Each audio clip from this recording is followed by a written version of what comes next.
We've been waiting for this NFL season, hoping as fans we can be there. Some fans get to be there, some fans don't get to be there. But in any case, it's another great NFL Sunday. We've been having fun. Paul Honda of the Star Advertiser, back on the show, on the Wayne Coito show. We Hi, welcome you. Wayne. How's it going, Yeah. Paul? How's it going, man? How's life in Oh, California? I yeah. hope you're safe. I hope Thank you're you. safe. Keep the fire extinguisher close by.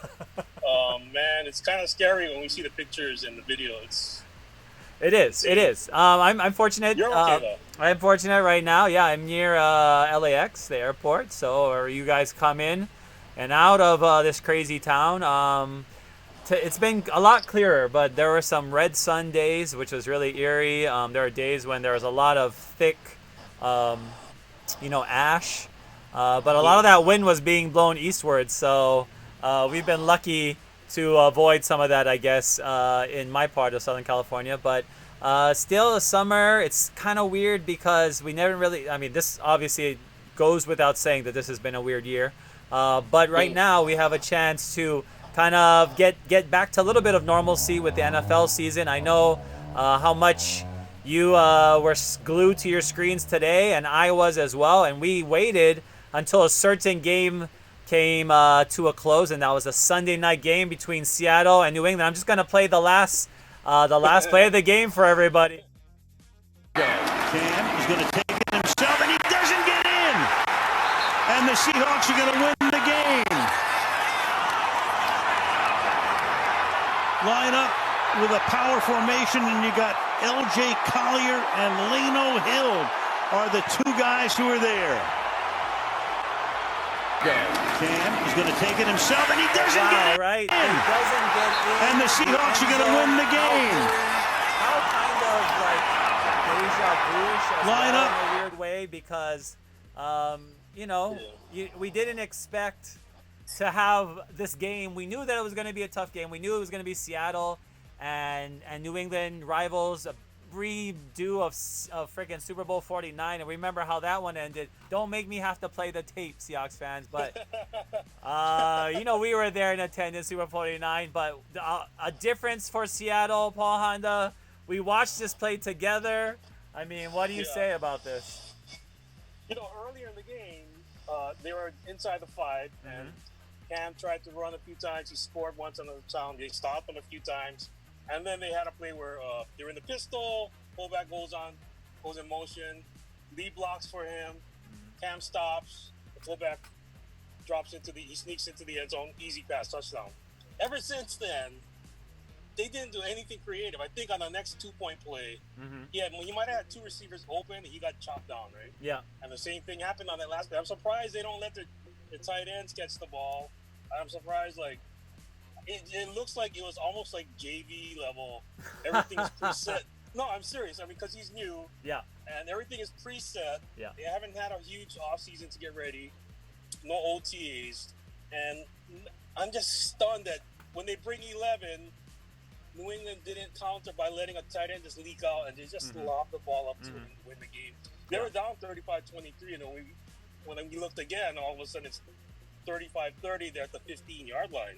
Yeah. Like, oh, Yeah, I mean, that happened quick, and that is. I think we talked about Cam is trying to just feel his way in, but wow, in 2 weeks he's already proven that he's still a player in this game. He's still an elite quarterback, possibly as well. I mean, driving his team down, but clearly this week Belichick didn't want him carrying the ball as much. But he did have that read option play earlier when they needed a first down close to the goal line, and he caught it. But running it again, that was so strange. I don't know, but talk about Seattle, as well. He got hit at the 4-yard line. They started at the 1.5. Yeah, that was. But you know what? He's probably gonna get some chemistry with his tight ends at some point. Yes. They probably have almost zero, so they just didn't feel comfortable. I like Seattle. Yeah. But for some strange reason, without Brady, watching the Patriots is less stressful. Does that make sense? I love Brady. I have him on one of my fantasy teams. Yeah. But the fact that he can pick up a 3rd and 3 or 3rd and 5, it just smooths things out. And their defense is pretty good.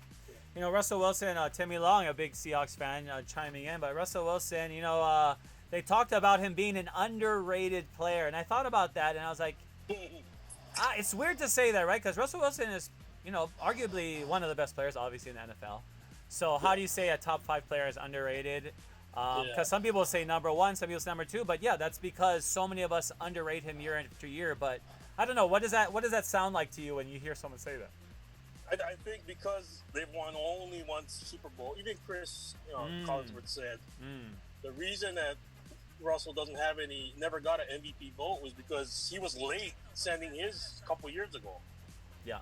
He would have had one. He would have sent his in. He was late, and they kicked him out of the club. I mean, he couldn't vote anymore for an MVP, so he would have had at least one. But I think, if you love fantasy football and you keep track of Russ, because they're so conservative, I mean, they throw, but relatively conservative, he doesn't get a lot of blow-up games. Now he's got 9 touchdown passes. Yeah. And I don't know, 0, 1 pick. I mean, everything is still balanced. Like, even last week, he threw the ball 35 times. Yeah. And everybody's like, completed 31 of them? I mean... There were 14 quarterbacks who threw the ball more. Wow. So it's not like they're out of control. It's just that first down, 70% they're throwing. Yeah. That's what they mean by him cooking. But if they let him throw 45 or 50 times, it might work out fine too. But they don't need to, and they're 2-0, so I don't know what I'm talking about. But but you know what? He's the MVP right now. Yeah, no doubt. I agree. Yeah. I agree, and I'm super impressed. I mean, with what he does year in and year out, and just as how consistent he's been. And talking to John Ursula this summer, and Russell Wilson brought this up in his interview after with Michelle Tafoya, talking about how close he is with his receiving core, and John talking about how he's on the Zoom with him and he's checking in. So I just so impressed with Russell Wilson. But 21 of 28 today, so 75% completion today. Last week he was 1%. So I guess he's a little bit further down. But Cam had a good game too. I mean, Cam didn't have a bad game. Completion-wise, 30 of 44, 397 yards. Not a bad game, for Cam. Oh, jeez. Yeah. He had a knock coming out of, I think he played at Auburn, right? Where he was about 58% or something like that. But they're not asking him to do incredible things. No. It's just stuff under control. Yeah. And Seattle's corners were getting so much cushion, and he hit them. He was just consistent. He never overthrew anyone. He's just so dialed down and composed. Yeah. They could go 13-3. I mean, I don't know. I didn't think that would happen. There's a possibility.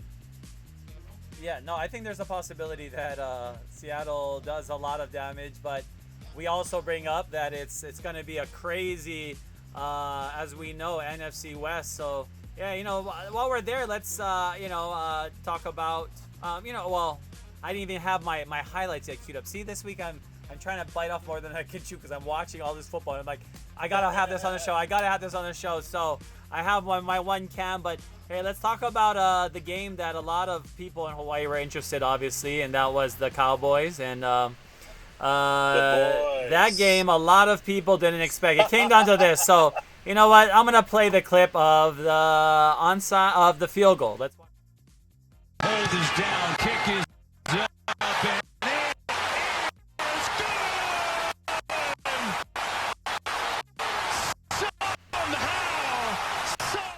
Jerry Jones going crazy in there. They get that huge win, Dallas does, 40-39. That game was crazy. But I want to go back to the onside kick actually first, because the onside kick that preceded this was crazy, first of all. And just talk about that, Paul, as well, when we talk about that play. I didn't get to see it. I was in between things. I was in between games. I remember they were down 29-10 at halftime. Yeah. I just thought to myself, man, what a disappointment, right? A lot of my Cowboy friends are going to be borderline. They're going to have problems tonight, right? They're going to be like dysfunctional at the best, right? Yeah. And then it's, I think, 39-30. I stepped out for a moment. I got breakfast or lunch, and then all of a sudden, they're down.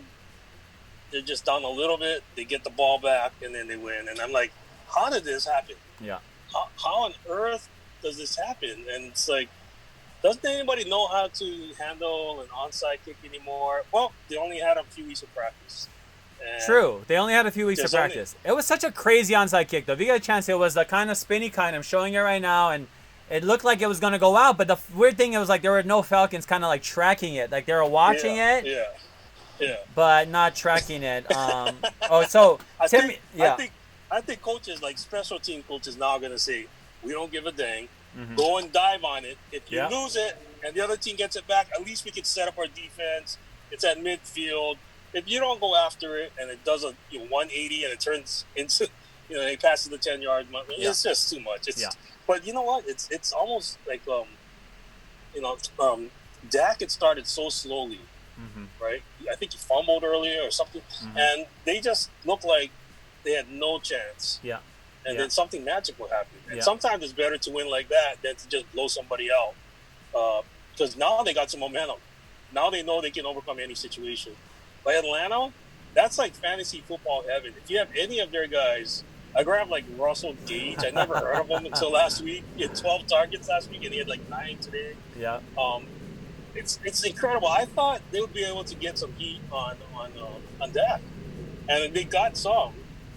But it just felt like they just couldn't do it down the stretch, and then Atlanta's offense just kind of went flat. I think you mentioned earlier, right? They had a play early in the game that probably would have won it for them. We're gonna watch that play. Good segue, Paul Honda, because one of my favorite plays of that game was when Gage was set up as in Wildcat, looking like he was gonna run the ball, and instead he threw a perfect over-the-shoulder catch to Julio Jones, but let's see how that one turned out. Gage at quarterback in the Wildcat. He's going to throw it deep. Looking for Julio Jones. Out of his hand, right out of his fingers. And Gage. Julio Jones. What do you think happened? There's just not enough spin on the ball. It was kind of a knuckler. Was it just? Yeah, maybe because it landed flat. Too soft? Was it too soft? I mean, it landed. It's like your 5-year-old daughter lobbing you the ball. You're like, what happened? Julio is like a Hall of Famer. What happened? To me, it just looks like he just took his eye. I mean, like he clearly was watching it, but it did land flat, right? A traditional NFL ball. I'll grab one out, right? Goes like this, goes into the air, it gets like some physics, and it comes back down, right? Like this, goes down. But this one like landed like kind of flat. So I could see how. I mean, it's like somebody threw him an Ephus pitch, right? Like, yes, it was like an Ephus pitch, exactly. It was like Daisuke himself threw a freaking Ephus pitch at him. But if they score on that play, they probably still end up with 46 points instead of 30. 39 is plenty. I mean, that was 29-17. Yeah. I mean, it's 29 at that point. I think it could have had a chance to put him away, but that's a huge. I mean, that was just a cool play design, a cool play that they had the guts to run. But even the Cowboys, they had a few plays. Speaking of guts, they went for a fake punt twice in their own side and didn't convert either tie. Wow. And still came up with the wins. They had to. Yeah, they had to.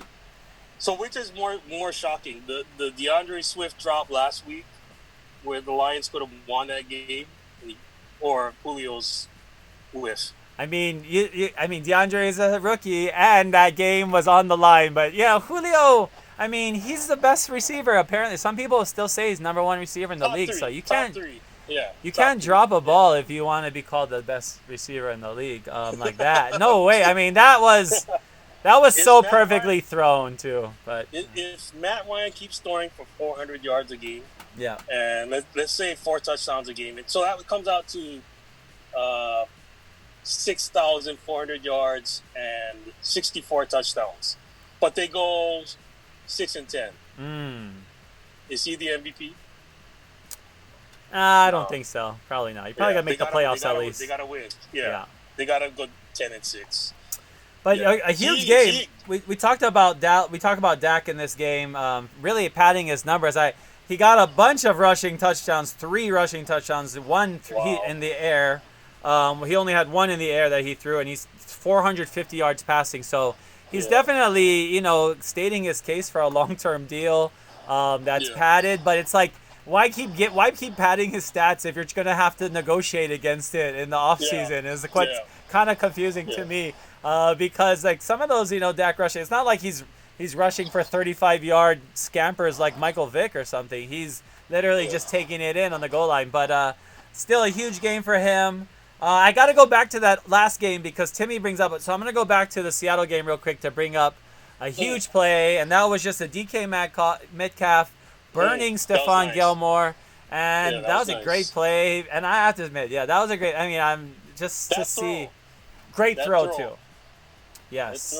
Yes, great throw. But DK Metcalf, obviously, one of those guys, too, a big receiver for the Seahawks that, clearly has some speed to put Stephon Gilmore like that and on a poster like that was pretty impressive. But no, we're not going to talk about them anymore. We already talked about Seattle enough, and they got the win. The NFC West, first place right now, tied for a bunch of other teams that we're going to get to soon. But that game in Dallas was a must-win for I really believe for the Cowboys. It'd be hard to go 0-2 to start the year. But and in terms of another team that the Super Bowl champs, we're gonna bring them up real quick because I'm always have. Starter in today's game, and boy, has he brought some energy to the Chargers.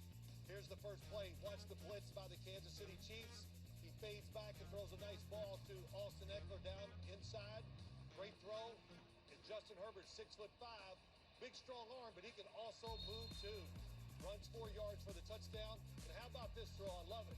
To the back of the end zone to Jalen Guyton for the touchdown. And the Chargers, I think. I'm just saying. Look at the numbers. 14 to 20, 195. First down and again a fake. Stepping back to the 50 and launching. Launching to the end zone, and it's knocked away from Mike Williams. Tyrann Mathieu says, no, not on my watch. I mean, maybe Wow. somebody else. You're about to get hit. You're throwing it 50, 60 yards down the field in the only spot. Harris can't touch it. Only Hill and use his speed. And was he touched, Jim, or was it a touchdown? This time just kind of take a swipe right with his left hand. Right. I think he may have gotten a piece of the leg. Herbert still has it. Herbert's going to take it in for the touchdown. Welcome to the NFL. We'll check the flag. Well, you played perfect all game, and then you have MVP of the Super Bowl in Mahomes, and one of the fastest players to ever play the game in Tyreek Hill. They strike quickly, and then you'll see the vision. Oh, the helmet. He took his helmet off, which isn't unsportsmanlike. And you see that throw right there? He's looking right, looking right.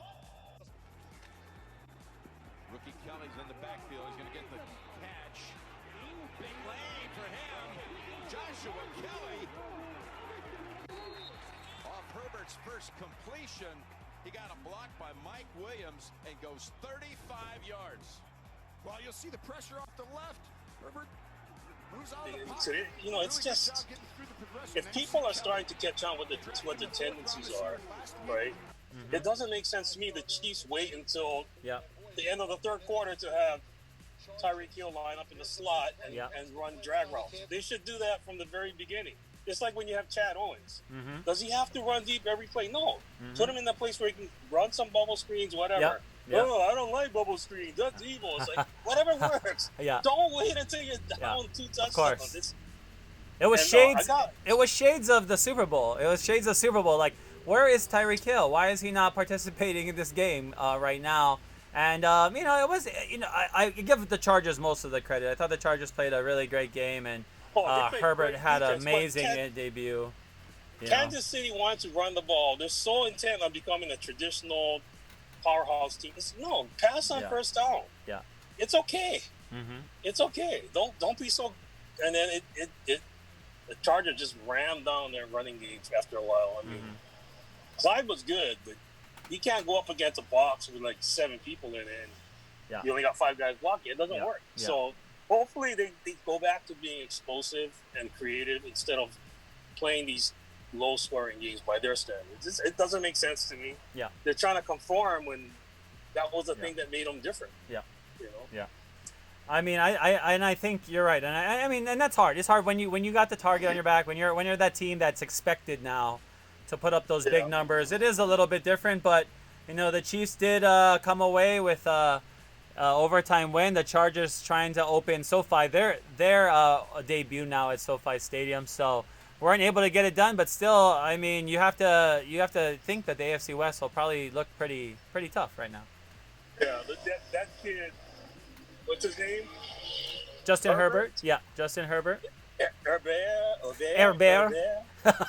Justin Herbert. Yes, I guess he's from Paris or something. Yes, that one. He has to start the rest of this season. Yeah. I think Tyrod Taylor is like a really good fill-in. He's not gonna he's not gonna break down a defense enough with his legs, not anymore. Mm-hmm. And he can throw deep, but Herbert, man, he's the real deal. Yeah. I know, like, people all across my fantasy leagues are grabbing him as soon as they can. He makes things happen. He can throw on first down with confidence. Mm-hmm. He has to start. He has to. Mm-hmm. If he doesn't, that's just because Tyrod is the veteran, right? Yeah. But if he comes back next week, he's still starting, then I don't know if that's the best decision. Herbert is good. Yeah, Herbert is good, and I think Tyrod just injured himself off the first string. But at the end of the day, he was expected to come in anyways. I feel like, to me, it's like, are we waiting? Because we'll talk about Fitzpatrick soon. Actually, we'll go to the Bills. Let's go to the Bills game and talk about the Bills game real quick, just because I thought we'll talk about Josh Allen real quick. He had another good game. Another guy that I think has been so impressive to watch. Yeah. I can't believe what's going on. It used to be so inaccurate. Yeah. And now it's like, I don't know, maybe the guys are walking downfield. I want to throw it to the corner. My guy's going to get it. He's fearless. Completely fearless. Yeah. And no interceptions today. I mean, he had 4 touchdowns, but no interceptions. I think in one of our leagues, he had like 51 points. What? Dak had 52. Yeah. Oh, wow. Because we get bonus points when you hit like 200, 300, 400. Ah, okay. Yeah. So but the fact that he's just completely in command out there, and Miami's defense is not bad. No. They'll stick it to you if you're not ready. It's just their offense is inconsistent. So, yeah, I could see Buffalo winning, but that was way closer than I expected. Definitely a closer game. Josh Allen, 417 yards off of 24 of 35, 4 touchdowns, like you said. But the Dolphins, Ryan Fitzpatrick had a pretty solid game as well. Like, he's Ryan Fitzmagic, 328 yards, 2 touchdowns. 2-point play. I think he had a 2-point play. Yeah, that's right. A 2-point play. So, but I mean, at the end of the day, like Justin Herbert, the rookie quarterback, like Burrow, the rookie quarterback who's playing, we're waiting for another rookie quarterback to be playing. And at what point does he get in the game? I guess, and we don't know what's going on in practice either. We don't know how well he's doing with the playbook. We don't know how well, and I'm not saying that he's not, but we don't know what's going on there as well. 2 words. Penei Sewell. He's sitting out this year at Oregon. Mm-hmm. He's a beast. He's huge. You run by him, he's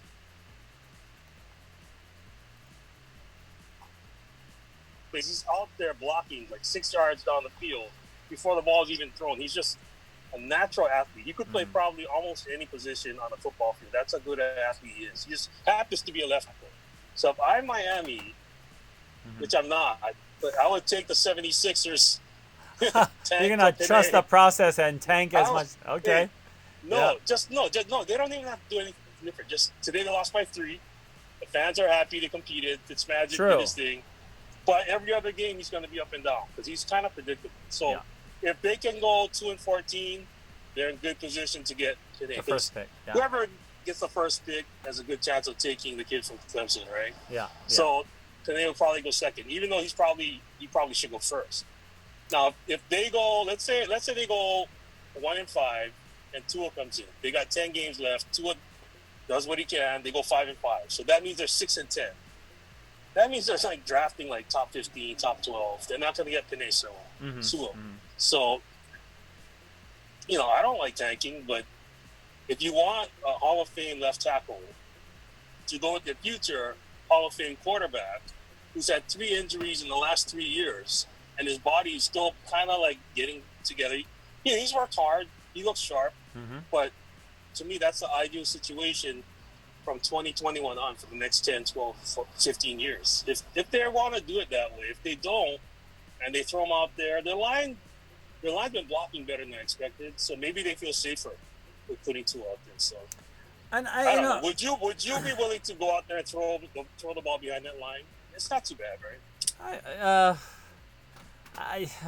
I see what you mean, and I think like you might as well wait and see at this point, like you said, and how much But they did draft some linemen this year, and you would have thought that would be enough, but clearly the Dolphins still some ways to go. But in that division, the Bills are trying to assert themselves as the division leader. Are they that right now? Are they the best in the AFC East? I think their defense might be the best, but the Patriots' defense, even though they gave some points today, I like what the Patriots are doing, but I don't know if they have enough guns. Yeah. I mean, they don't. They're so dependent on their defensive backs. They have probably the best secondary in the league. Yeah. But they don't have the stud linebackers. They have a couple of start package guys sitting out this year because of COVID. So it comes down to can Cam convert on tight situations, right? So he did a little bit today, and then they stop him sometimes. Yeah. Once they get that chemistry going, then I would hate to bet against Belichick, man. No, I agree. He's a GM master, man. He's like the guru of GMs. He just manipulates any new rule, right? Oh, we have COVID, so you can bring guys back and forth between the practice squad and your regular roster and bring them back, and they don't have to go to waivers and all this stuff, right? But at a certain point, you still need talent, and I think that's why Tom Brady was getting a little bit, frustrated because, mix and match and patching things together and trying to bring in Antonio Brown and guys like that. It gets tiring. It's tiring, but they're still gonna probably win the East. Yeah. But, when we talk about some of these guys, too, like quarterbacks that are moving around or are still – because so many guys are coming up. You talk about Trevor Lawrence next year, the Clemson guy who will probably come in. And it's just like so much talent-rich. It's a very talent-rich league. I mean, Kyler Murray having another big game today. We'll talk about him. But a guy who's sticking around is Aaron Rodgers. So, it's like he's never going to go away, Aaron Rodgers. Talk about him, though, and what he did today as well. Put on another show. Last week in our leagues, he had like 50 points. And, of course, nobody saw that coming, right? Because they didn't add anything to their receiver corps. Yeah. I mean, Allen Lazard is the number 2. And he's pretty good. But on a championship team, he's probably a number 4.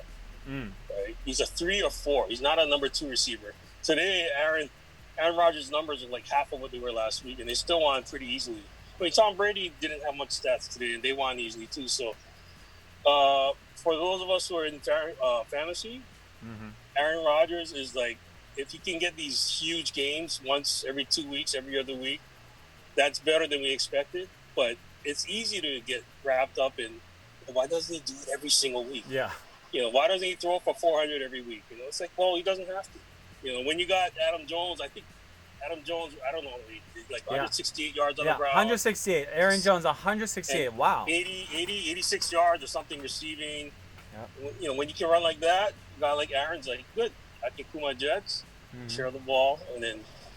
Well, how many guys started him? How many guys started Aaron Jones in their fantasy league, I wonder? Cause if I had him, I would have, but... I mean, what a game for him. 2 touchdowns, 108. I mean, that's at least a solid game.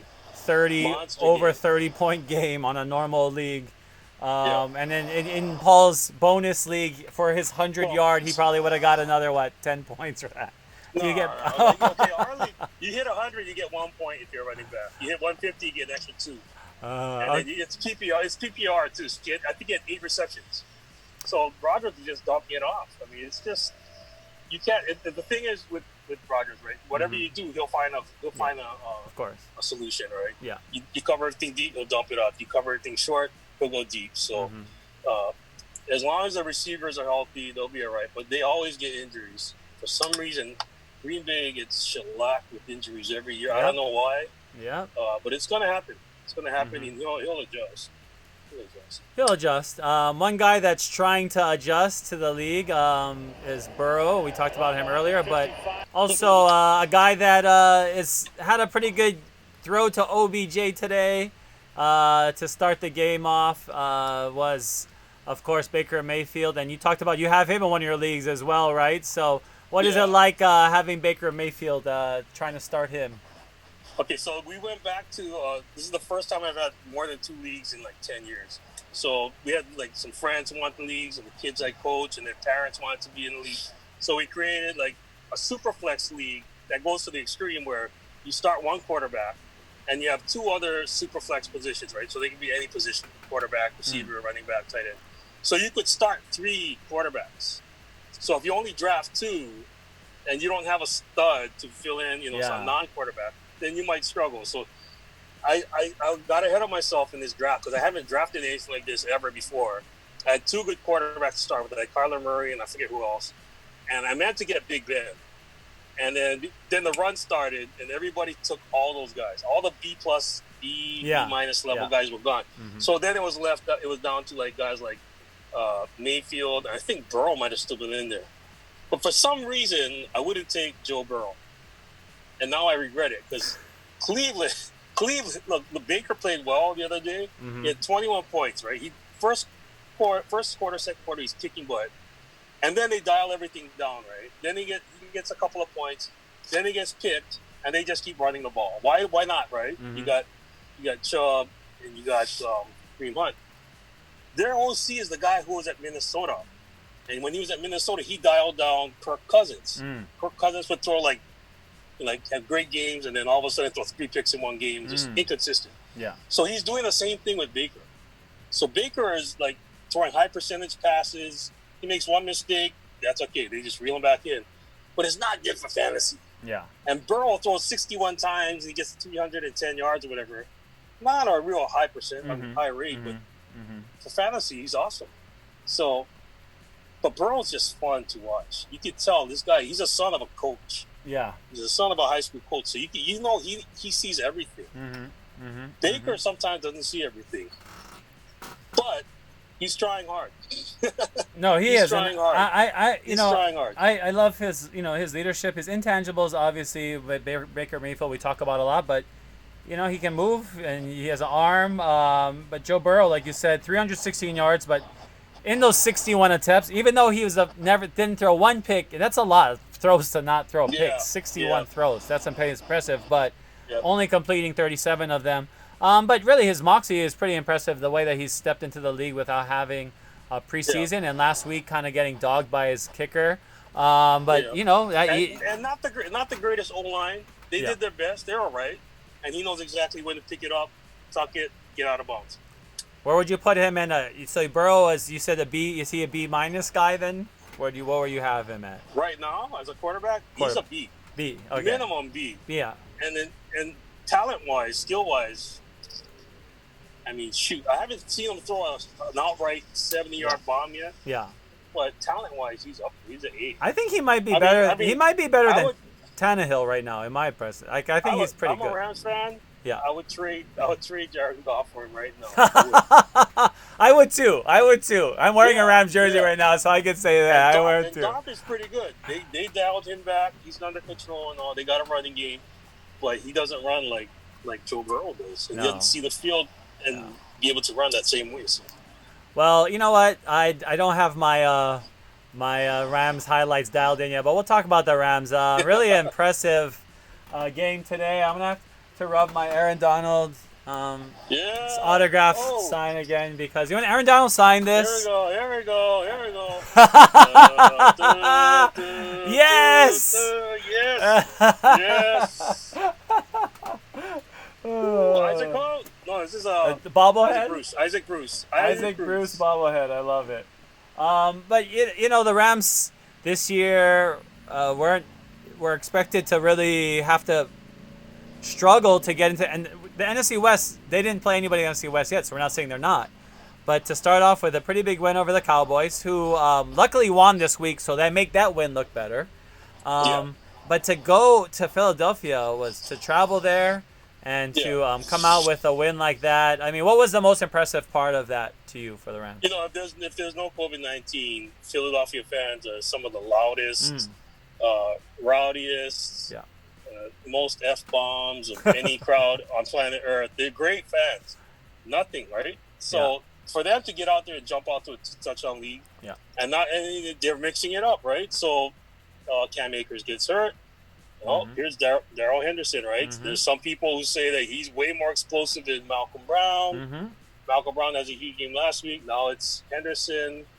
They're mixing the ball up. They're throwing the ball. I mean, it's not all based on play action, even though that's still, I would say, like 75% of their passing success is based off play action. Oh, definitely. But they can throw without having to completely be dependent on play action, and that's a big difference, because last year they couldn't block, they couldn't run.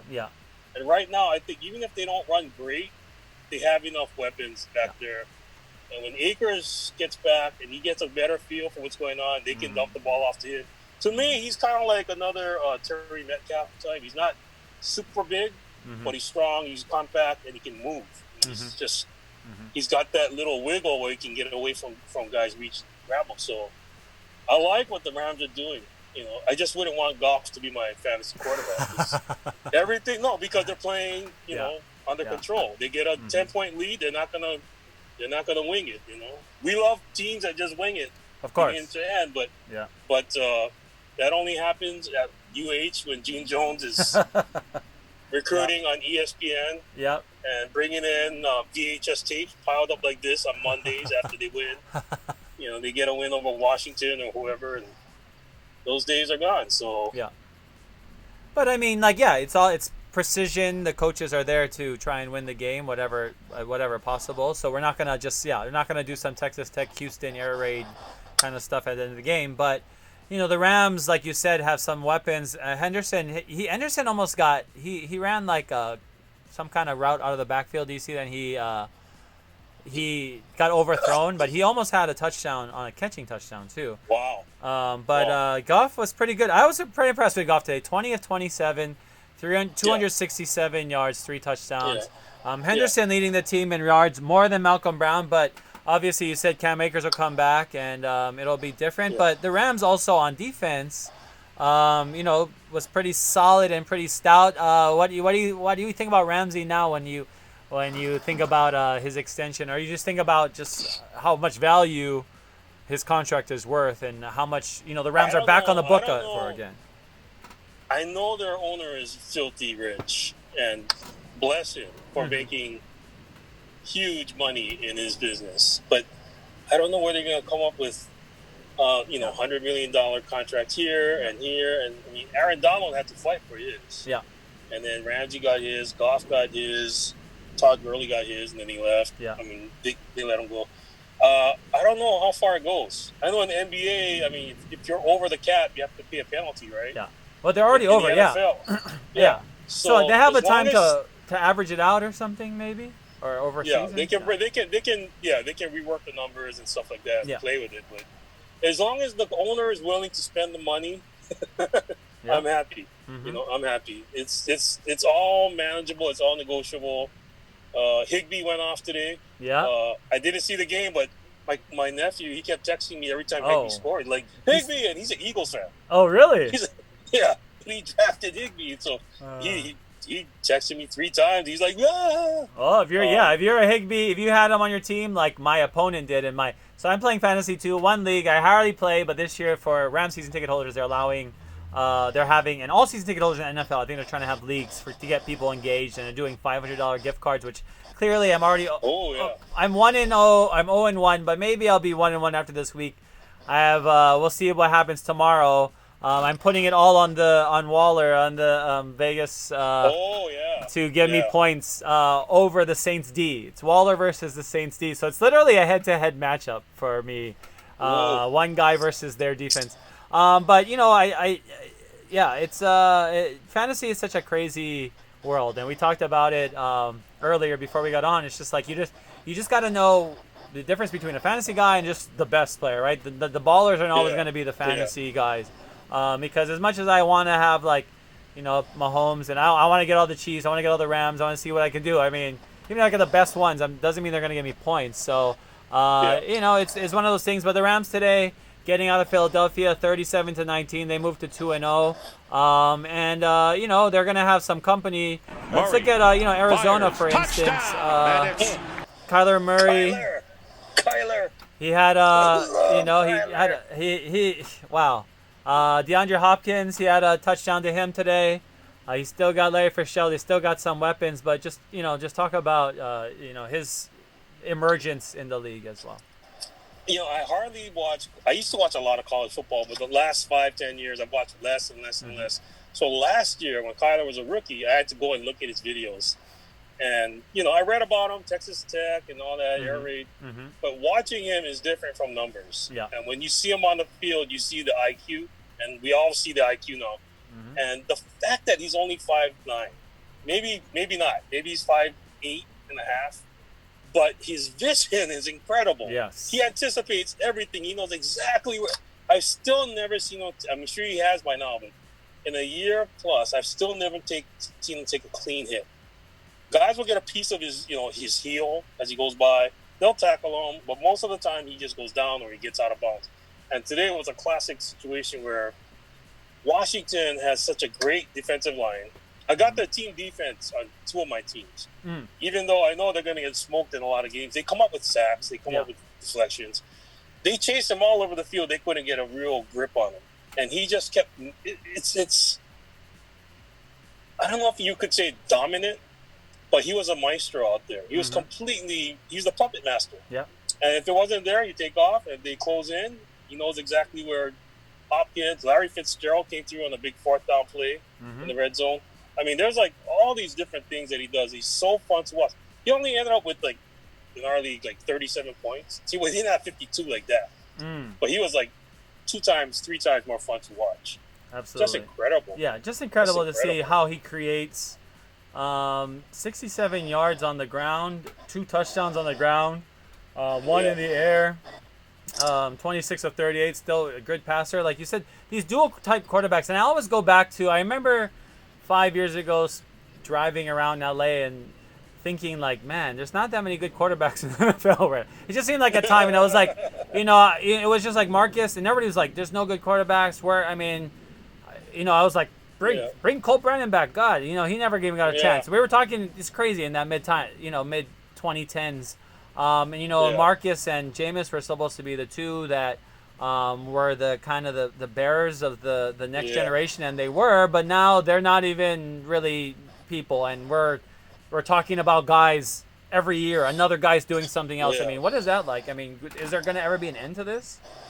I remember when I was a kid, when I was younger in high school and everything, you would see great athletes at quarterback. Julius Caesar Watts, J.C. Watts running the option, 80 yards down the field. They trip him up. He's in midair, parallel to the ground. He's flipping it to Billy Sims. I have that picture from Sports Illustrated. Wow. I put it in my folder. You're talking about the guy that was a congressman, right? JC, I think so. Wasn't he he was in a senator or a congressman? From Oklahoma. Yes. So back then, they didn't know what to do with the athletic quarterback. I mean, Warren Moon and some of these guys came around. They kind of, June Jones was a part of that, right? Yeah. It's Houston and other teams where he would say, okay, let's go 4 wide. What? Go 4 wide. We don't have to have the biggest guys, but we have our minds and we have our routes. And now you've got Cliff Kingsbury running an offense to play to Kyler's strengths. Yeah. And you got other offenses where they're instead of being snobs and saying, no, you come here, we run our 12 offense, and you adjust to us, right? Oh, you're not a good pocket passer? I'm sorry, son. Cut. That's the end of your career. No, now they spread the field and go, okay, do what you do, right? And the more they do that, the more points are going to get scored. And it used to be, we can't get this offensive lineman to succeed in our system because he came out of a spread. So this was only less than 10 years ago. Yeah, true. He came out of a run, a 4 wide June Jones offense or whatever. Yeah. Which is complete BS, right? Yeah. So now they're running more stuff, the RPOs and everything, but they still run some standard stuff, and guys will adapt. But they're not running that 12 with the fullback full time anymore. No team does. Mm-hmm. So to me, it was never a matter of could they do it. It was just a matter of would the higher ups, GMs, and coaches be willing to adapt. So they had to bring in those guys because the old time guys, they don't know how to teach it. Mm-hmm. Would they be willing to learn it? Yeah, they'd be willing to learn it, but very few of them. Mm-hmm. Well, having that fullback in the game, we talk about some teams, obviously the Chiefs, the Niners, the teams that are still up there, and the Patriots, but ostensibly, right, that was to change it to that position is moving to like H-back or slot back or something. That causing the change in the formations. But now we look at the guys that can line up really anywhere. Is that something that I was wondering at the college level? Why don't we just stockpile athletes, which I feel like they do at UH and Rolo and June Jones used to do that. Stockpile those athletes and just spread them out. I mean, I was surprised because I feel like only and it doesn't mean just at quarterback because obviously the Saints are using Taysom Hill. I love how they use him. I just wonder why we don't see that even more often. Like guys coming in. I think it's like America. I mean, it takes a long time for change to happen because it's been entrenched for so long. I mean, if you insist as an OC, like I love this guy, we need him as a fullback. He's great on specials. I mean, he can go all four. He can go punt return, punt coverage, kick return, and he can block, and he can catch the ball. We can run some West Coast stuff once in a while, even though we're not a West Coast team. But then you still want your slot backs, coach, and I'm not going to give up one of my spots on defense. You want an extra spot on offense, you're going to take a spot away from my defense. The DC is going to fight them. Yeah. I think that's part of what's been going on for a long time. It's like, you're asking us to make a sacrifice for you guys. Well, why don't you guys prove it first? It's like, we can prove it if you let us have the best of both worlds and let us be able to line up in short yardage with some fullbacks and tight ends who can blast, and then let us be able to go 4 wide with like some guys like Henry Ruggs who can run a 4-2-7. Jerry Jeudy can play the slot and just run routes, circles around him.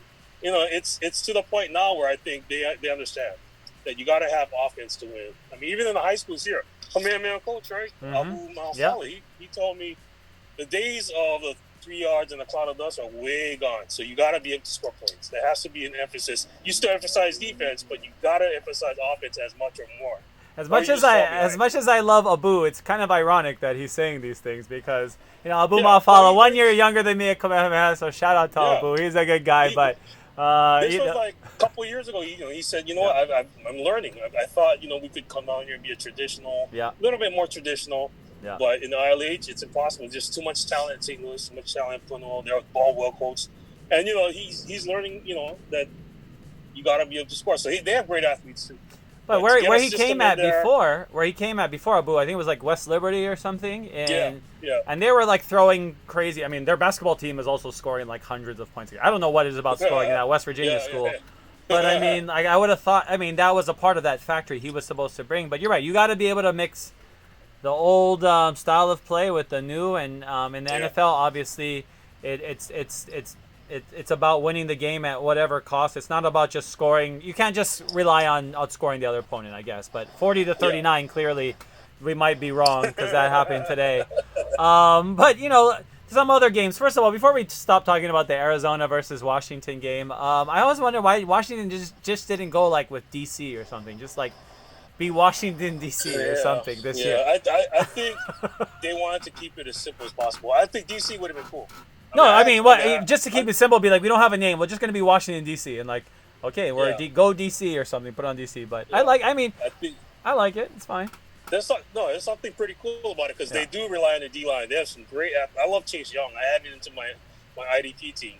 And he only had like 5 points or whatever today. But he's going to have some games when he gets 2.5 sacks. Like the first game, it forced a fumble. And just incredible fun to watch. But their defense is setting the tone, and I'm just wondering if Dwayne Haskins is gonna be able to evolve quickly enough. Yeah. Because the defense, they've got Landon Collins in the back, and they're really close to being a premier defense. A couple more pieces, but if their offense can't move the ball, Antonio Gibson, I got him on all 4 of my teams. The guy got the most carries he ever had at like 9 today, and he had 36 yards. He's just a incredible game breaker, right? Catch the ball on the fly. They could They could line him up wide, run any route. They could put him back. But if Dwayne Haskins doesn't progress, he's better, but he's still missing. Yeah. Just a little bit here and there. Mm-hmm. If he can't do it, then they have to think about after the season, like, do we want to make the playoffs next year, or do we want to just go from being a 4-win team to a 6-win team to an 8-win team? And, are we willing to wait that long? Yeah. I like them. Dwayne Haskins, to me, I don't know if I would have jumped on him right away too. Just when he became available for the Redskins, just like for Washington at the time. But it's like.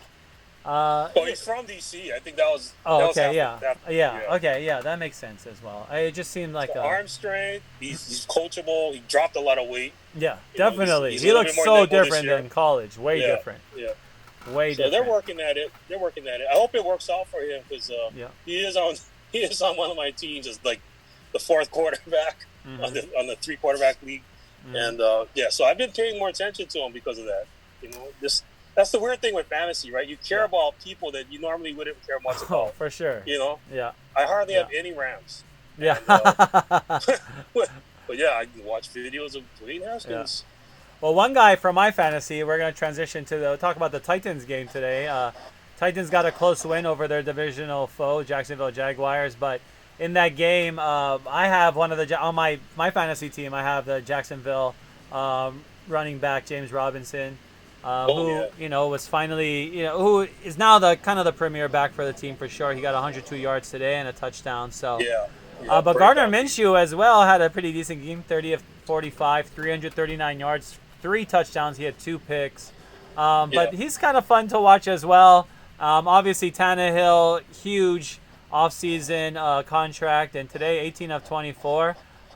So what is that? Yeah, 3 assists. So another 75%. Completion passing. Who's the last guy? Tannehill. Oh, Yeah, so Tannehill, 4 touchdowns today as well in the air. And who would you rather have for the rest of the season, Tannehill or Minshew? Probably. Oh, wow. I think. Ever since the Dolphins were on Hard Knocks, right? Like 4 or 5 years ago, they were the. Yeah. And Tannehill, they followed Tannehill. That's when I kind of started following him, and I was like, this guy is just kind of like, he's just a guy. He's just like a dude who's kind of like goes through the motions, like solid, tall guy, whatever, prototype. But I think he's gotten better. I mean, I'm pretty impressed with how he came in last year. But Minshew, he had some nice throws today too. Like Minshew has a touch, which is also really important. But I don't know. But who would have thought we'd be talking about Gardner Minshew and and being able to identify quarterbacks at Jacksonville who's not Mark Brunell or whoever else is played down there. It's like we don't really talk about that, but it's so cool that the NFL has this dearth of like quarterbacks that have come in that have really, and guys like Gardner Minshew who are free agents who nobody would even have thought of, but are already making names for himself. Jacksonville is playing to win now. They were good for a long time with great defense, and then they had to drop off. And Minshew, I thought he would still be kind of middling or mediocre. Yeah. And then I think last week it was like 19 for 20. They ran the ball pretty well. This guy, James Robinson, like he's like out of Illinois State, right? FCS. Yeah, Illinois State. Super athletic and everything. And it's like, I'm rooting for him. But I didn't draft him in any month. I didn't pick him off as a free agent. With Tannehill, as long as he's got Derrick Henry and the line blocking well, everything is off play action, right? Yeah. And when they're down by 2 touchdowns, a lot more predictable. He can hit some, like against Denver last week. That was interesting, right? So he made some good throws, and then sometimes it's hard to watch because they're just not that kind of team. They have to be able to run. Yeah. So I would probably I'd take a chance. I think Minshew has a higher floor because when I had Tannehill last year as a quarterback in one of my teams, he would get consistently like 22 to 27 points. Really consistent. That surprised me because I was just thinking of Miami, Tannehill. And no, he's matured since then. And he'll run the ball too. Yeah. But I think Minshew, he got picked twice. So what? For fantasy purposes, 339 yards and 3 touchdowns. They almost win. That's awesome. Yeah. They're gonna keep letting him throw. That's a good thing to think about though. Minshew versus Tannehill, and And I agree. I think his ceiling is a little bit higher, and I think he has a ways to go, Minshew. But I'm impressed. I mean, the Jaguars are only 2 years removed from the AFC Championship game. It's not like they, have dropped off significantly. But I mean, they're one of those teams. Obviously, have never made it to the big game, and haven't been around that long either. But is still looking. A team that came into the league at the same time of them was the Carolina Panthers, and they ran into Tom Brady today, who put on another show, and also Leonard Fournette had a pretty cool touchdown run as well. But what were some of your impressions from that game? 31-17 Bucks over the Panthers. My impression is Tom Brady. He's really bought in. I mean, Bruce Arians gave him a lot of gruff, to the media. He said, Tom didn't have enough grit and all that stuff.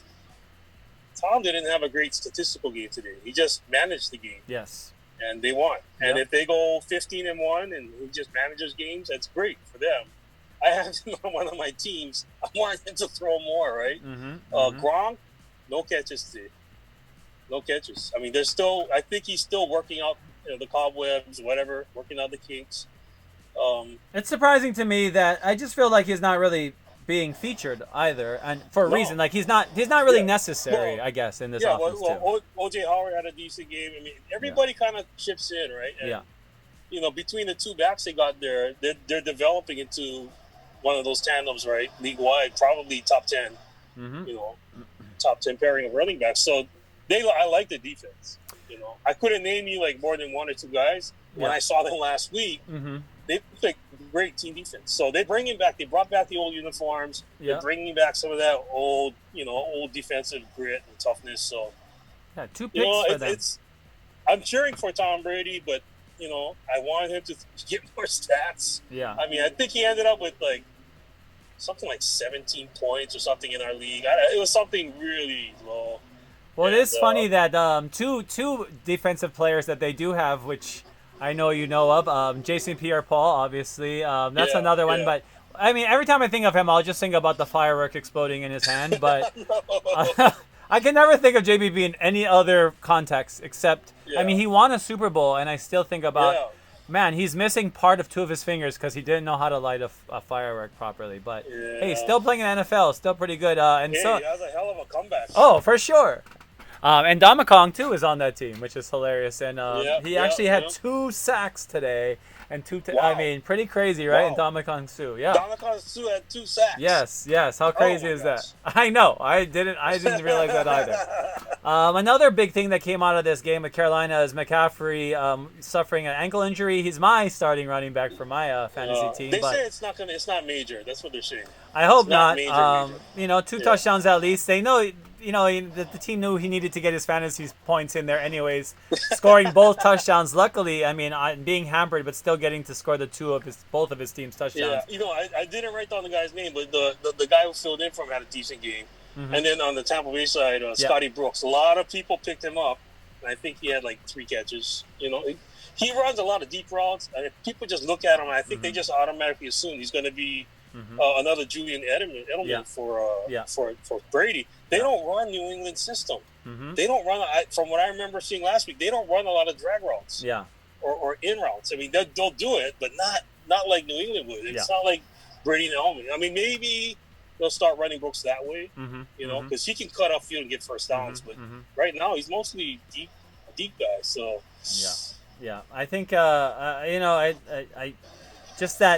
just all of those weapons that Brady has, you would think that they're going to be in contention the rest of the way as somebody who can keep up with any team at least. Mike Evans was big today. His hamstring feels better apparently, but he's not Isaac Bruce. Mike Evans, one of my favorite receivers in the league. I think he's a top 3 receiver in the league, in my opinion. He can be, but I think he's close to being at that super elite level. He's to me an A-. Okay, I agree. I agree. And Godwin was out today, and they still won, so that's a good sign. Yeah. So the Bucks, pretty handy win there.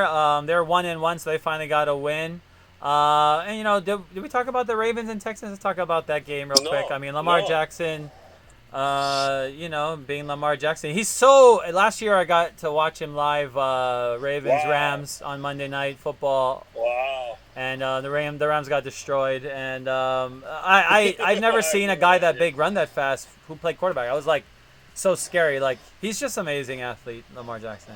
Yeah, he can stop. He can stop at full speed. He can stop on a dime, and it's like he's going at a certain speed, and the rest of the world is going in slow motion, like in the science fiction movie. Yes. And like he piled up his stats in the first half. I think by halftime he had like 23, 25 points. Oh my God. And then after that, he just was managing. Yeah. He just controlled everything, and that's maturity, right? He's not going for. He never was going for stats, but it's nice to see that they're just concerned about staying healthy, playing smart, not being greedy. But I do have him on one of my teams. I would like him to be a little more greedy. He carried the ball He carried the ball almost as much as he threw the ball, which is kind of interesting as well. Yeah.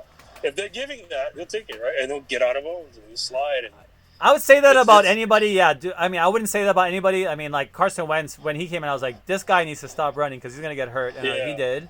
But he's back now. Trying to dive over the line, like on the goal line. I was at that game too. Rams, Eagles, That was a weird. I mean, Brady does it all the time, but for some reason he doesn't get hurt, and Wentz gets hurt once a year.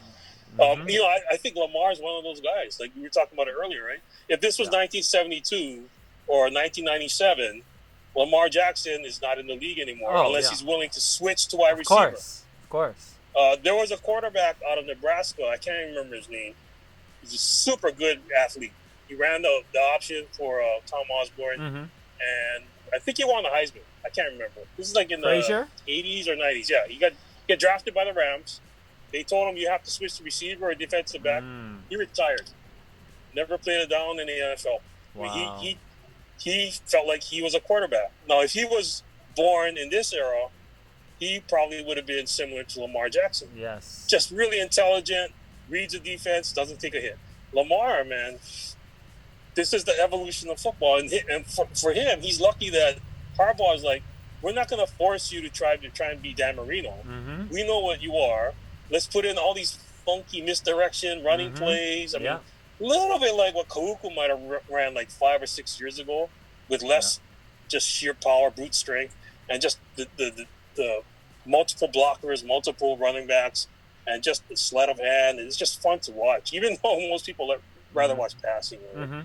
But Lamar, it's fun to have him on one of my teams for the first time in my life. It's weird. It's like good. It's like good spooky. It's like a horror movie. You don't know what he's gonna do to destroy a defense, right? Yep. Yeah. But you know what? That game also featured another amazing quarterback, which I know you see the potential in him as well to be a guy who can do things with his feet, with his arm. Deshaun Watson, 275 yards today in the air. Not as many yards on the ground, but took his team really far last year, the AFC Championship or AFC Divisional. Yeah. Do you see similar with him? Like, do you see his trajectory? Deshaun Watson, you see Kyler Murray passing him?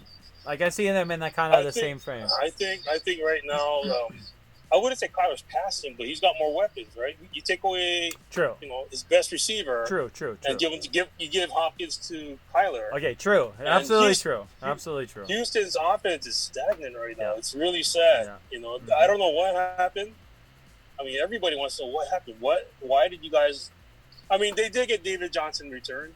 David Johnson's playing good football. Yeah. Well, Brandon Cooks had 95 yards of receiving. Brandon Cooks will be fine until he gets another concussion, right? He one more, and that's probably the end. And Randall Cobb is on the same guy too, another injury guy as their second leading receiver. If they can stay healthy, if Johnson stays healthy, if Brandon Cooks stays healthy, they got to get their chemistry going. I mean, that'll come by like week 4, week 5, I think. But until then, Arizona wins this trade, and Watson, he's a magician, but he needs help. Yeah, he needs some help. His numbers are down, and it's just going to take time. There's no substitute for Brad. Right? Well, I think these guys will be all right, and these quarterbacks who have a lot going for them. One guy who has been struggling since he started in this league is the Jets quarterback Sam Darnold, and today Another hard one for the Giants. The Jets, they're 0-2. Garoppolo and the Niners came to town. Garoppolo was 14 of 16 before Nick Mullins also played in the game as well. Yeah. But Garoppolo was solid while he was in. 2 touchdowns, 131 yards still.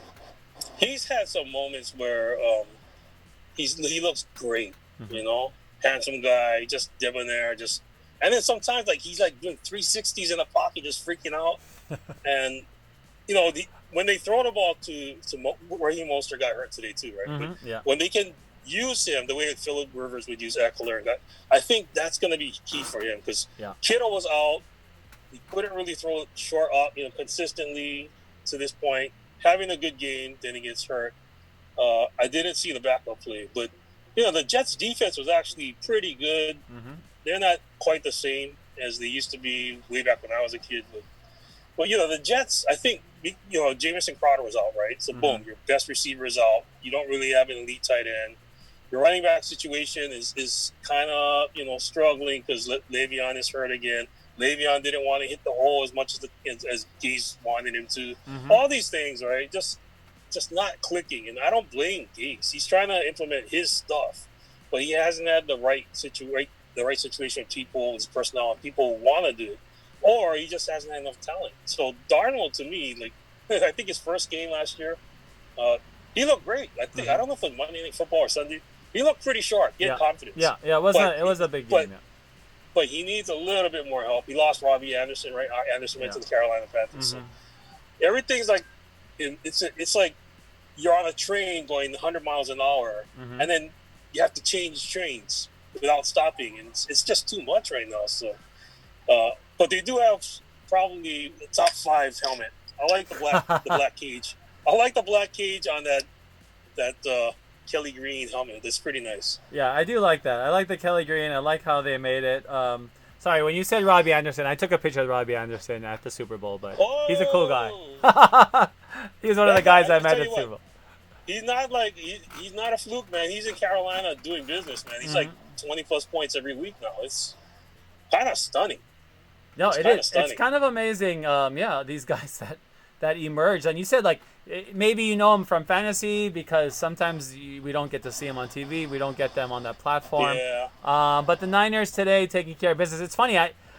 There was a Matt Castle reference somewhere, and was it today's game or something? And I was like, oh my God, this whole Matt Castle because and I'm like Garoppolo. Luckily, the Chiefs were the ones who had to learn that you can't just take someone's backup quarterback and turn them into a starter. But Garoppolo and Jacoby Brissett did pretty well since they left the Patriots. Is that Belichick's coaching or Belichick just knew who these guys just does a good job at finding backups? What is it? Yeah, I think he caters the system to the strengths, right? So he's doing that with Cam Newton now. He's not asking him to be something they're not. So Belichick is a chameleon and he adapts. He adapts. So I don't know if they have the best quarterback coaches in the league, but they have some of the smartest. They just keep it simple, and they just trust their defense and their special team. They trust their system. So if they go 3-and-out, or they go to midfield and punt, they just play that game. It's a little bit of Dick Tomey. It's a little bit of let's win the field position game. And when you throw the ball, only 3 things can happen, right? You can get a completion, you can get an incompletion, or you can throw the ball away to the other team. And only one of them's good, so let's keep running the ball. That's true. Fred Salamone is a little bit like that, where at Radford, he might not have the biggest line, the biggest running back, but you can guarantee he's going to run on first down and run on second down. And if he has 3rd and 6, he's happy. And if they don't convert, they'll kick and trust their defense and special teams and let you screw up, right? And that's one way to win, right? Yeah. So, going back to Robbie Anderson, last year or the last few years, I thought he's fast, he gets downfield, can he sustain it, right? Last week, he caught a long touchdown, and a lot of people were saying, well, he can't get a 75-yard touchdown every single week. Yeah. Well, he had a lot of good plays today. I don't know if he scored, but I think him and Teddy Bridgewater, they're going to be great together. Yeah. I only have him on one of my teams. I probably should have got him for at least 2 or 3. No, I think you just this year is such crazy. And you're in your leagues, you get 3 quarterbacks. That's pretty nice. You get a lot of choice, but let's. I wanted to talk about some other court. Well, switch over to the Minnesota versus Indianapolis game since we didn't get to talk about that one. I want to bring that one up. Kirk Cousins didn't look good at all that game. Yeah, like Things are just falling apart points. again. He What's going on in Minnesota? He threw 3 picks. I think it's just when they're familiar with you, they know what you can and can't do. So when you're playing against a defense that knows you better than you know yourself, then you gotta be able to adapt. And I don't know. You think balanced offenses like Minnesota's, you'd be able to counter, right? Whatever they show you, you can counter. Mm-hmm. But for some reason, certain teams have him completely read. So he doesn't just have a mediocre game. He throws 3 picks, -5 points in fantasy. It's a lucky thing it only counts as 1 loss. Yeah, they'll bounce back. Yeah. Darwin Cook, they've got Thielen only had like 3 receptions, which is when they brought in Stepanowski and he was their OC, and okay, they're balanced now. They can go to the Super Bowl. They didn't quite get there, and then Diggs was upset because like the first game he threw like 10 passes last year. Mm-hmm. He was 8 for 10, and right away Diggs was like, "What's going on? I got a new contract. I want to be involved." And then they started throwing a little bit more, but pretty much the whole year they were run first, and it worked pretty much. Everything came together once Diggs made that complaint to the public and aired out all their dirty laundry. Then everything started coming together, though. So maybe that it worked. Now he's in Buffalo, right? Mm-hmm. And guess what's happening in Buffalo? They can run and throw. I mean, I don't know if either side is wrong or right. Yeah. It's just right now they don't have enough. Besides Thielen, I can't even name the other receivers. Mm-hmm. They don't really have a supreme tight end. They can get it together and win like 9-10 games, but I don't know, man. Chicago's starting to play better. Yeah. Green Bay, they know what they're about. They're not trying to do anything fancy. They just do what they do best. And Minnesota, I don't know, if you shut down their running game, obviously it might be trouble, man. It depends on how good your defense is. So yeah, and that's the scary thing. Well, I mean, let's talk about the Bears because that is one of the games we didn't talk about as well. And the Bears are 2-0. Oh my gosh, Mitch Trubisky is the greatest. No, I think it's just wonderful to see. Chicago people are probably happy about this, but no, I mean Trubisky did have a pretty good game, 109 yards, 2 touchdowns, but they got some good rushing on the ground. David Montgomery had a good game, so I mean, what do you come away with from that Bears win over the Giants? I didn't see it, and actually I did see it. It was an early game, right? Yeah, one of the early games. Yeah, people were complaining like, why do we have so many of the bad teams on today? But at least the game was close. At least the game was close. It was. They played pretty good football. I mean, they moved the ball. They didn't force anything. They have enough balance. And Trubisky, he's such a good athlete, right? Mm-hmm. So when they find that sweet spot where he can move, make plays once in a while, stay under control, not guess, not forced up into tight windows. Allen Robinson's still good. I mean, some people have mentioned like Allen Robinson should probably end up in New England. They need one more receiver, and he'll be perfect. He's a team guy. He doesn't ask for more. He doesn't whine or. But yeah, I'm happy for Mitch Trubisky. He's taking a lot of gruff, man. That's a tough place to play, but he has to deliver. If he doesn't, then he's going right to the bench, right? I think that's probably a good thing for him that there's competition there. But if he has one bad game, then it's going to be rough. It's going to be rough again. But 2-0, man, that's the biggest stat for quarterback. Well, the thing I don't like about Trubisky today is that he targeted Anthony Miller, a guy that I had on my team. Didn't score any points, 0 points. Oh! I mean, oh my gosh. He totally bageled the whole game, 0 points. How many targets? He was targeted only 3 times, but... Oh, geez. So they had the shutdown guy on him, obviously. Yeah, clearly. And then it was up to other guys to come through. I don't even know how Cohen did. But I do know Montgomery. Tariq Cohen had 1 catch for 15 yards. David Montgomery... He led them in receiving as well as rushing. So, interesting how they're running. But, anything to help Allen Robinson. 3 catches for 33 yards. Jimmy Graham had a catch for 18 yards. But that's another guy we thought, he just kind of disappeared after what he did. And the defense is playing well. So they're smart, right? They're like, you know what? We'll give our defense a chance. We don't want to ruin things for them. Yeah. Let's just have 0 turnovers, mix it up, keep kicking the ball, and Oh, we won. Okay, keep doing it. We got the formula. Well, now the formula, they're going to hope it works there in Las Vegas. So let's talk about tomorrow's Monday night game. The Saints are playing the Raiders. Jimmy Graham's Well, old team from a long time the ago. first question asks me this: are the casinos open? Yes, they're open, actually. I do know that. Some of them are open. This is not good for visiting teams. You know this. If the casinos are open and the players have no curfew, they're grown men. This is not college. You don't want your guys out there in the casinos till 7 a.m, sleeping all day. Oh, we have a meeting at 9. Okay, I'll just skip sleep. You don't want that whole disruption of the sleep cycle. Yep. But you can't be like, you know what? We're an Amish community. We're there only to play football. We're locking the doors at 7:30 tonight. Yeah. And you're not allowed out of your hotel room till 6 a.m.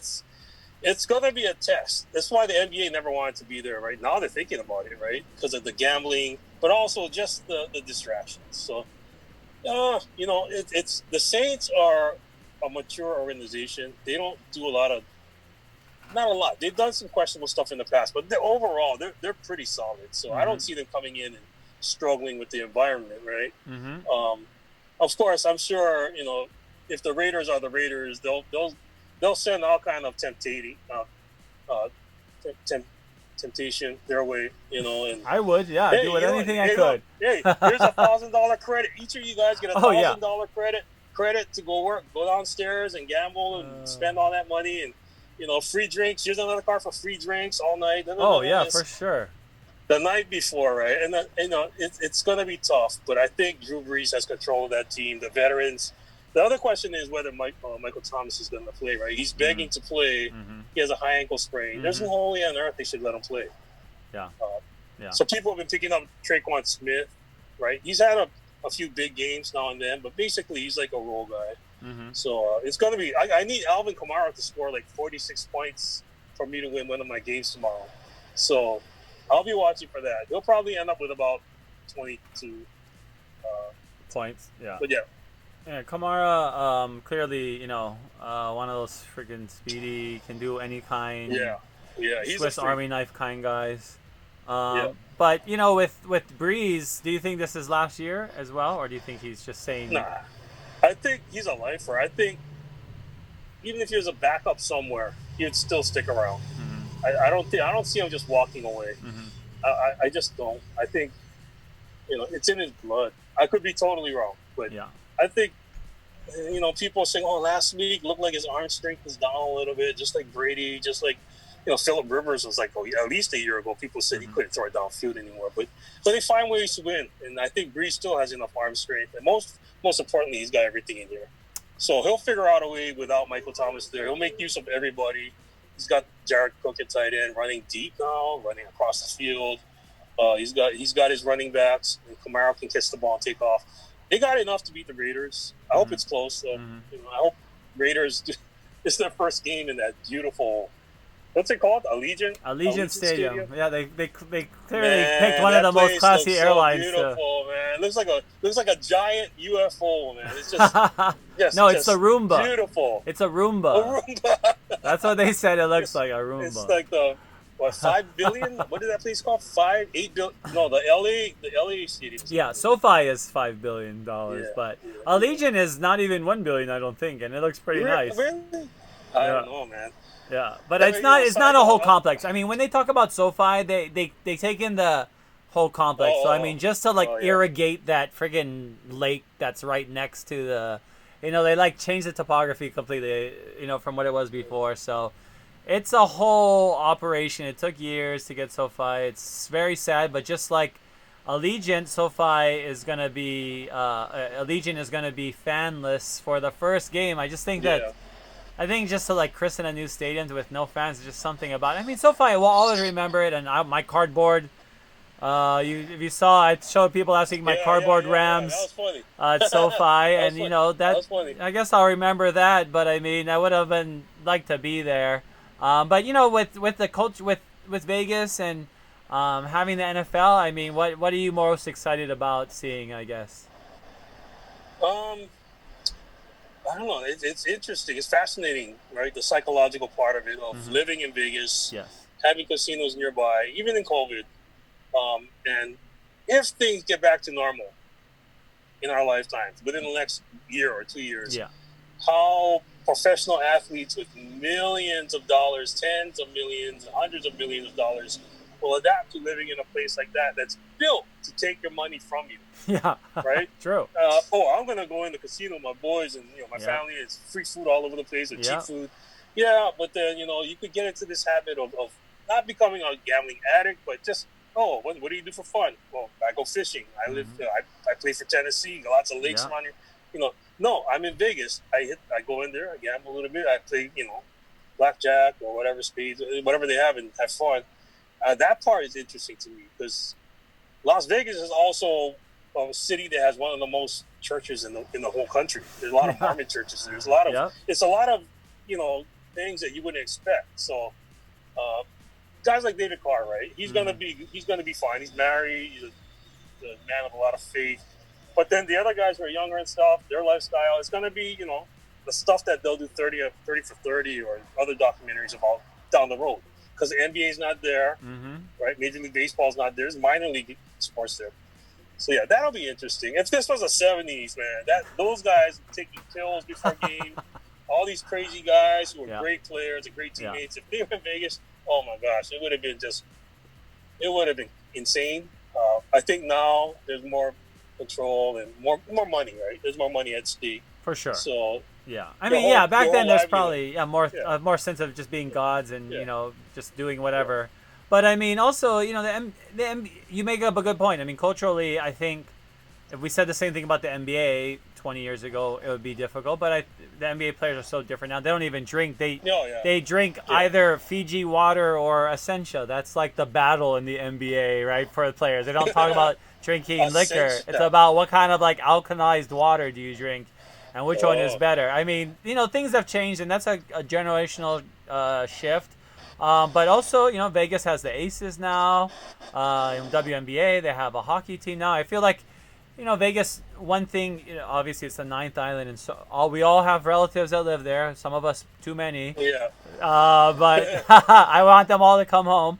But at the same time, it's like there's an identity that is centered around your teams, and that's something that cities and huge towns and across America, they all identify and center themselves around a team. Do you think the Raiders really cement themselves as the Vegas team? Like the Knights have already, I mean, everybody's nobody even who watches hockey before the Knights game, but everybody's a Knights fan, in Vegas. So culturally, there's going to be a shift. Right away. They won right away. I mean, I don't even think of hockey, so I'm sorry I ignored them earlier. But they won right away, and that's a big part of it. Yep. And, for the Raiders, the heart of their existence is the fans. It really is, because Oakland is not. They didn't have a brand new stadium. Fans were loyal. They come out in their costumes. They're just crazy, mad, in love with that team. They left twice. Yeah. And now they're gone. And a lot of these fans, from what I've seen on videos and stuff, they're planning on driving to Vegas for the home games. Once they get the chance, once things open up, they're planning on going to attend, Raider games in Vegas and their full regalia. Yeah. And then, it's over. We're staying overnight. Then we go home. It's going to be a weird mix because I think people have known for a long time that Vegas, the population isn't necessarily massive, right? They have 800,000 million people. That's pretty big. Yeah. But there's also a lot of tourists that are going to flock there just to get tickets and go to the games. Yeah. So the games will probably be they'll always be sold out. They'll always be sold out for sure. Yeah, it'll be like half people from out of town. So that's another strange kind of circumstance. But the Raiders still have some of the coolest uniforms, man. That's always going to be part of their look, their tradition, their vibe, their ammo. Well, we have to talk about, before we stop talking about the Raiders, we have to obviously talk about Marcus and just his kind of start is stumbling through the blocks there, I guess, with the Raiders. But I mean, do you think it was just a ploy to make Carr work harder to bring in Marcus and make him the highest paid backup? I think last year when Gruden took over, I was watching that game because I had Carr on one of my fantasy teams. Again, fantasy makes us watch things that normally we don't really pay attention to. And he looked sharp in that first half, running Gruden's offense. But by the second half, after the adjustments, things weren't as open. He still needed time to adapt to the playbook, right? And this year, apparently, because they added Henry Ruggs, they added Brian Edwards, the receiver from South Carolina. Nice combination, right? Ruggs is like tier burner, 4.27, and Edwards a little bit bigger, runs more routes and stuff. Supposedly that would open things up and take some of the pressure off Carr, because everything was basically short stuff, check downs. Yeah. And I don't know. There's been criticism about Gruden, and he hasn't adapted to this era. He's still running some of the same stuff he ran at Tampa Bay. So yeah, we'll see. But I don't know if they have enough on defense. I still don't know if Carr really embraces this whole thing. I think he wants to, but the fact that there's still stories coming out of that organization or the reporters that they're not always on the same page. It's just bizarre to me, because Gruden pretty much feels like, he feels like he's a quarterback guy, right? He ran that show on ESPN for ages. Yeah. Carr seems like a great teammate. But if Marcus is there and Carr starts stumbling again, I think, if Marcus comes back from this pec injury, now he's got to get back in shape, arm-wise and everything. Marcus could throw the ball 65 yards in high school at St. Louis. I didn't know that, but Billy Ray Stutzman told me, hey, we have a sophomore, and he can gun it like 60, 70 yards. I'm like, what? And he goes, yeah. But he's not starting. No. He's still learning.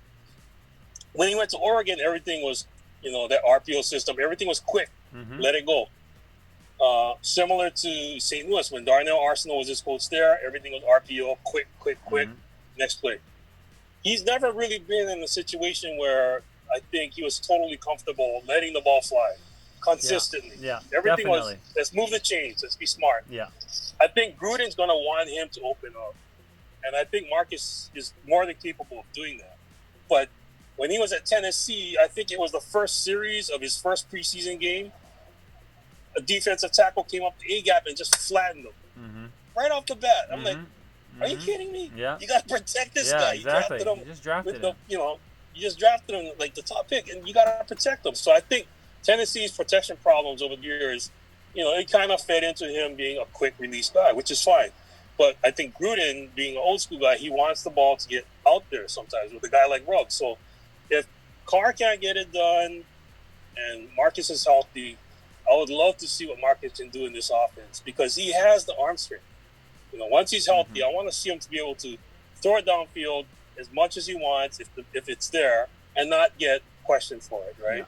And still run everything else. Because if he runs everything else and he can throw it deep and connect, now we're back to the original Marcus, who was strong and healthy and quick and everything. He's still a great athlete, So I'm hoping for that. But, it has to work out that way, and now he's hurt. So we'll see. We'll see maybe in a month or two. Well, we'll see. But before we leave, we got to make you put your prediction on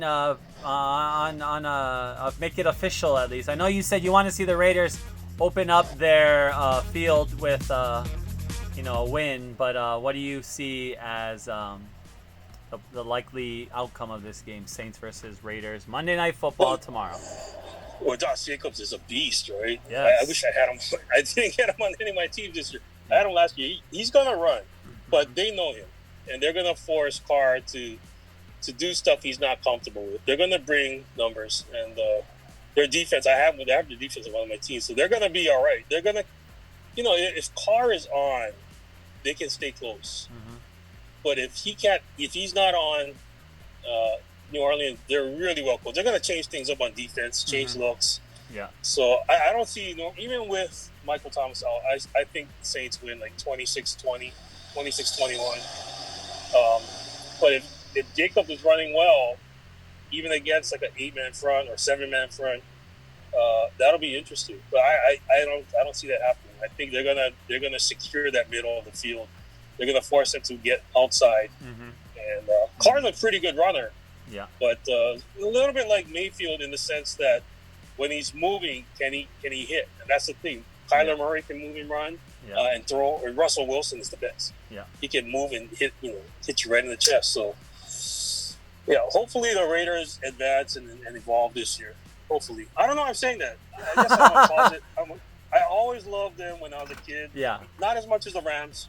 Of course. Cliff Branch, Ted Hendricks. I know how it is. You're a fan of, like we are here at Hawaii Sportsman. We're a fan of the sport, so you just want to see good stuff happen anywhere, right? We just want to see. If they open with a lackluster effort, that was so sad. No, yes, for sure. Sad. We don't want that. We want a good game. Monday Night Football. The stage is set for the Raiders to open in Las Vegas. Paul Honda will be watching. We do have to reference the Lakers winning on the buzzer. Anthony Davis hitting a 3-pointer. Oh yeah.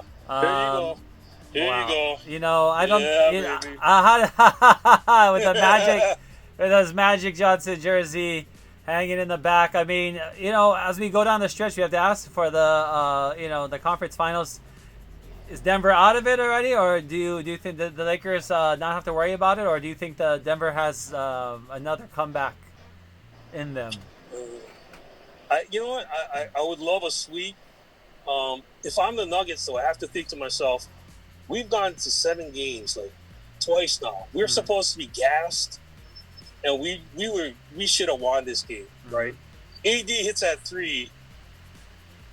We get a little tighter on him. He misses it, right? That's one play. We should have won this game. So let's do this again tomorrow or 2 days from now. Let's make it 2-1. Let's make it 2-2. Let's do what we have to do. Yeah. I just don't know if they have enough gas in the tank, but they're young. This team is relatively young. That's the They've thing. been playing together a long time, but they're still young. So that's on their side. And LeBron, AD, they're like one ankle sprain away from big problems, man. Yes. Because Murray, you leave Murray alone, and that's a Lakers Achilles heel, right? Is defense at guard. That's been a problem for like 5, 6, 7 years. You know, the closest they had was like Avery Bradley. He's not playing, so this could turn around fast. There's no way anybody who's cheering for the Lakers should just puff up their chest and go, it's over. Oh, definitely. I've been impressed. You know, Michael Porter Jr. is like really impressive to me in how he just has been assertive in when he's on the floor, and it seems like the Nuggets, they're capable after Jokic, after Murray. I mean, they have some capability of staying at least head to head, keeping points up. LeBron's off the but the thing with the Lakers is that the maturity. Who would have thought Dwight Howard, how mature a player Dwight Howard is, and JaVale McGee. And how mature these guys are, but that's really what it is. It's crazy, and I think, how we seen Dwight Howard 10 years ago. Rondo. We were making fun of Dwight Howard and leaving how he left the Magic and how he screwed up with the Lakers the first time around. So different from then. Yeah, he was a candy addict, and Rondo's playing well. Rondo's healthy, he's playing well, and hopefully he doesn't get hurt like last year before he got hurt again in the playoffs. If he stays healthy, that's a key call. Just the experience. Well, that Rondo shot yesterday behind the teardrop. That was freaking such a cool shot. I was eating at the restaurant. I was like, oh! I saw him go behind the backboard and put the teardrop. I was like, oh my gosh, Rondo, that was a cool shot. That was good defense. He wanted to take a tough shot. He did. The backboard. He looked like he looked like he did it on purpose. The way that he did it looked like he did it on purpose. Oh yeah, he works on that.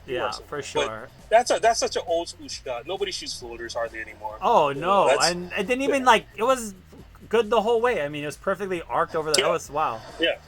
But whoever the Lakers or Nuggets have to play in the East, we thought we would think the East is not really going to have anybody this year. Maybe the Bucks will get in and Giannis will have a chance, but it's not going to be. It's going to be the Heat or the Celtics, and honestly, those are both proven to be teams that you don't want to play. Yeah, the Heat are so balanced, man, and they got guys with like specifics. I love Duncan Robinson, right? Yes. So here's a guy who's like since he was in middle school or high school, his daily regimen is he has to make 1,600 threes, not take them.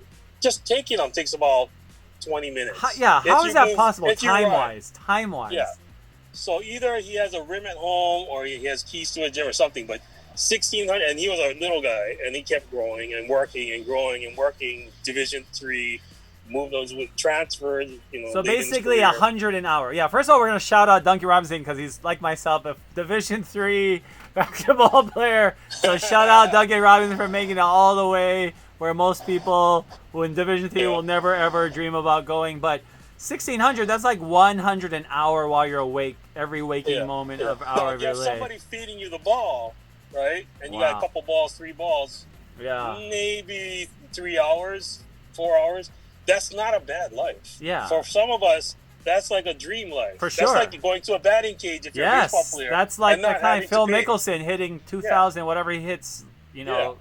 If you go to a batting cage on Yonge Street, that's like $20 a half hour or whatever. But if you have somebody rebounding for you and you're shooting 16, so they're so balanced. That is a problem for the Lakers, right? They don't have the kind of center that can come out and guard, right? So they have to switch off. They have to run some zone, match up, and hope that guys like Robinson and the other guys, Hero, and even Jimmy Butler. If he hits 4 threes, they probably win. Yeah, he doesn't have to score. He doesn't have to score, hit threes. Yeah, he's very But if he unselfish. hits 4 That's threes, true about Jimmy Butler too. He doesn't have to score himself. If he's on the break, he will give it up. He doesn't need to take it all the way to the rim himself. He wants to reward his guys. Yeah, for sure. So yeah. I'm excited for that. I'm excited for the rest of it, but we needed to, of course, we got to talk basketball if it's the two of us. But Paul Hondo, mahalo for joining me. You're the best to hear from. Everybody loves hearing your insight all the time. And not exactly, but thanks for listening anyway. No, appreciate it. Oh, I love talking story with you, man. Stay safe out there. Keep the fire extinguisher close by. Keep everything on. You never know, man. It's scary out there.